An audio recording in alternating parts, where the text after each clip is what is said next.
ഞങ്ങൾക്കൊരൊറ്റ ഉത്തരം അറിയേണ്ടതുള്ളൂ. നമ്മൾ അതായത് ഒരു സാധാരണ ആളുകൾ ഇത്രയും ആളുകളെ ഇടയിൽ കൂടെ ഇറങ്ങി നടക്കണം, എന്നിട്ട് നമ്മൾ മീഡിയയുടെ മുന്നിൽ പോയതും വീണ്ടും വീണ്ടും ഇതൊക്കെ ആവശ്യപ്പെട്ട് ഞങ്ങൾക്ക് അർജുൻ എന്താ സംഭവിച്ചതെന്നുള്ളൊരു ഉത്തരം കിട്ടാനാണ്. ആ ഒരു ഉത്തരത്തിലേക്ക് എത്താൻ കുറച്ച് വൈകി പോയി. എന്നാൽ നമുക്ക് എല്ലാവർക്കും അത്രയും പ്രതിസന്ധി നിറഞ്ഞൊരു സമയമായിരുന്നു. കാലാവസ്ഥയാണെങ്കിലും എല്ലാ രീതിയിലും നമ്മൾ ഒരുപാട് ബുദ്ധിമുട്ടുണ്ടായിരുന്നു. രണ്ടാം ഘട്ട പരീക്ഷ നിർത്തി വെച്ചപ്പോൾ ഭയങ്കര പ്രശ്നമുണ്ടായിരുന്നു. ഇനിയിപ്പോൾ എന്തെന്നുള്ളൊരു ഇതുണ്ടായിരുന്നു. ആ സമയത്ത് നമ്മൾ പല ആളുകളെയും കുടുംബം ഒറ്റക്കെട്ടായിട്ട് ഒറ്റ തീരുമാനം എടുത്തിട്ടാണ് നമ്മൾ പല ആളുകളെയും പോയി കണ്ടു.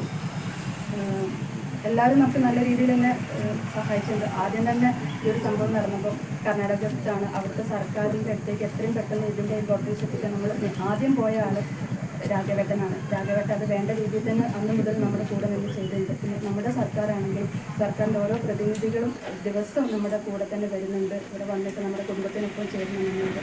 കൃഷ്ണപ്രിയ അവർക്ക് നമ്മൾ എന്ത് കൊടുത്താലും മതിയാവില്ല. പക്ഷേ അർജുൻ എന്ന് പറഞ്ഞൊരു നഷ്ടം അവർക്ക് തിരിതാലൊക്കെയാണ്. അവർക്കൊരു ജോലി കൊടുത്ത് സർക്കാർ, നമ്മുടെ സർക്കാർ അതും ചെയ്താൽ അങ്ങനെ ഓരോ എല്ലാവരും ലോകമെമ്പാടുമുള്ള എല്ലാ മലയാളി ആളുകളും നമ്മുടെ കുടുംബത്തിന് കൂടെ നിന്നുണ്ട്. അതേപോലെ ഇവിടെ മീഡിയ ആ ഒരു ശിരൂരെത്തിയാലും നമുക്ക് മീഡിയ കഷ്ടപ്പെട്ട ഒരു കാര്യം അറിയുള്ളൂ. നിങ്ങൾ ആ വെയിലാണെങ്കിലും മഴയാണെങ്കിലും ഒക്കെ അത്രയും ഈ ഒരു ദൗത്യം ഇത്ര വിജയകരമാക്കാൻ നിങ്ങളെല്ലാവരും നല്ല രീതിയിൽ സപ്പോർട്ട് ചെയ്തിട്ടുണ്ട്. അപ്പം എല്ലാവരും ഈ ഒരു അവസരത്തിൽ ഓർക്കാണ്.